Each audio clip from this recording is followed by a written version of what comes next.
Ce programme vous est présenté par King's Luck. King's Luck crée des affinités. Affinités avec le monde. Affinités avec la France. Affinités avec vous. Savourez King's Luck et créez du lien. De l'amour. Le rêve devient réalité. Laissez-vous enivrer par l'amour pour toujours. King's Luck.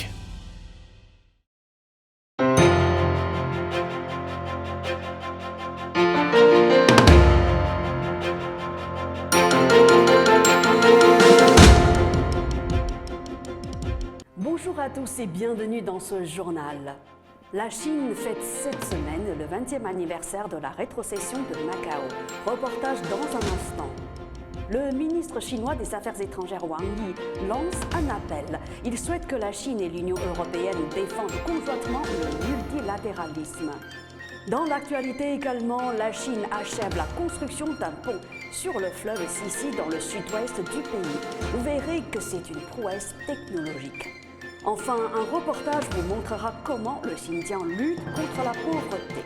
Cette année marque le 20e anniversaire du retour de Macao dans sa mère patrie, la Chine. Notre reportage vous expliquera comment le territoire applique avec succès le principe un pays, deux systèmes. Cette année marque le 20e anniversaire du retour de Macao à la Chine. Aujourd'hui, c'est un port franc international avec une espérance de vie et un PIB par habitant parmi les plus élevés du monde. Macao est un exemple réussi du principe un pays, deux systèmes. Cette année marque le 70e anniversaire de notre pays et le 20e anniversaire de la rétrocession de Macao. Pendant 20 ans, nous avons appliqué la Constitution, la loi fondamentale de Macao et le principe un pays, deux systèmes. Le peuple de Macao gouverne Macao et le haut degré d'autonomie a été respecté. La mère patrie est notre meilleur soutien. Pendant 20 ans, Macao a trouvé une façon originale d'entretenir ses relations avec l'étranger, basée sur le principe un pays, deux systèmes. Le nombre de pays à qui Macao accorde l'entrée sans visa ou le visa à l'entrée est passé de 3 il y a 20 ans à 114 aujourd'hui. Entre 1999 et 2018, le PIB a bondi de 6,1 milliards à 54,6 milliards de dollars. Tous les élèves bénéficient de l'éducation gratuite pendant 15 ans et ce territoire est en situation de plein emploi. Mardi, le ministre chinois des Affaires étrangères Wang Yi a rencontré Charles Michel, le président du Conseil européen, au siège de l'Union européenne à Bruxelles. Mardi, le ministre chinois des Affaires étrangères Wang Yi s'est rendu à Bruxelles pour rencontrer Charles Michel, président du Conseil européen. Wang Yi a rappelé que l'année prochaine marquerait le 45e anniversaire des relations diplomatiques entre la Chine et l'Union européenne. Les deux parties devraient unir leurs forces pour défendre le multilatéralisme. La Chine et l'Union européenne sont des partenaires et non des rivaux.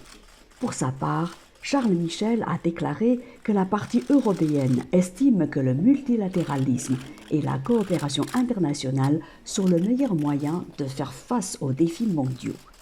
L'Union européenne est prête à travailler avec la Chine pour préparer pleinement une série d'échanges de haut niveau prévus pour l'année prochaine.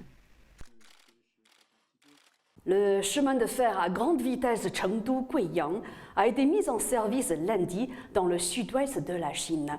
Il traverse un pont qui s'élève à 260 mètres au-dessus de la vallée de la rivière Sissi. Regardez ces images. Voici le pont géant qui enjambe la rivière Sissi de Guizhou dans le sud-ouest de la Chine. Il fait partie du nouveau chemin de fer à grande vitesse Chengdu-Guiyang.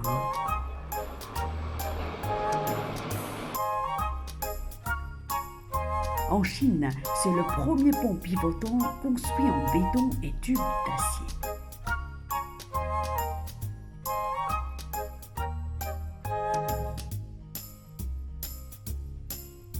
Il mesure 493,6 mètres de long et s'élève à 260 mètres au-dessus de la vallée de la rivière Sissi. Les travaux de construction ont démarré en 2013 et ont duré 5 ans. Et on termine par un reportage sur la lutte contre la pauvreté dans le sud du Xinjiang.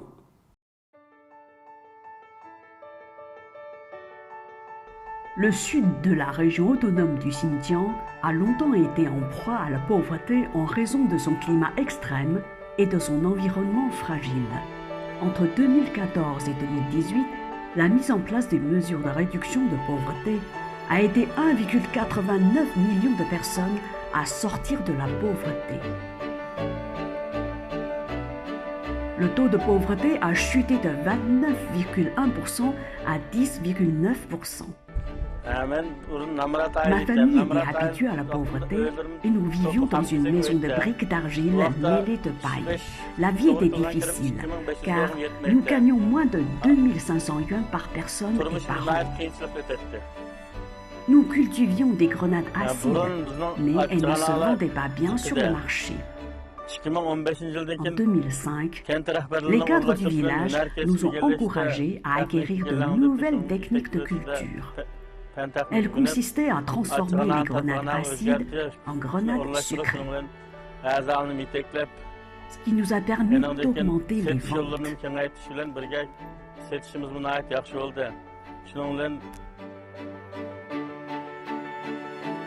Dans la lutte contre la pauvreté, les autorités locales ont tenté de promouvoir les industries adaptées et déplacer les villageois pauvres.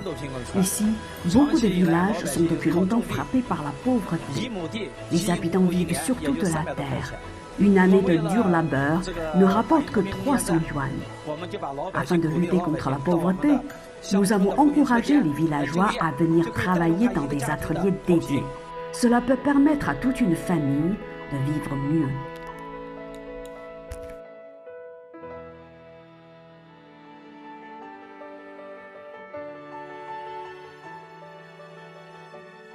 J'ai toujours aimé m'habiller depuis l'enfance, mais nous étions pauvres. Mon mari était le seul à gagner de l'argent et son salaire n'était que de 2000 yuan par mois.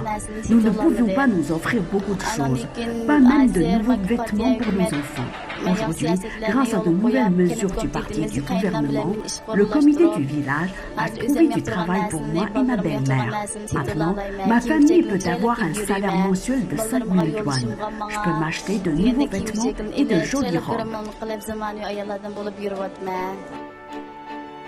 L'économie de la région est surtout soutenue par l'e-commerce. Dans le passé, je savais seulement que je pouvais acheter vêtements, pantalons, chaussettes et chaussures en ligne. Je n'avais jamais envisagé de vendre nos voix sur Internet. Maintenant, ce n'est pas difficile pour nous de surmonter la pauvreté, car tous nos produits peuvent être vendus sur Internet. Nous sommes convaincus de pouvoir lutter contre la pauvreté et travailler dur.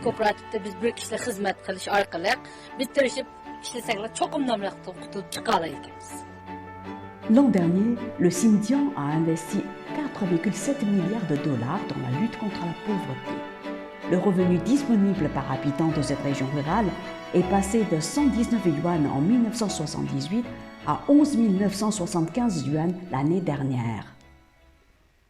Ainsi se termine cette édition. Merci de l'avoir suivi. Bon week-end!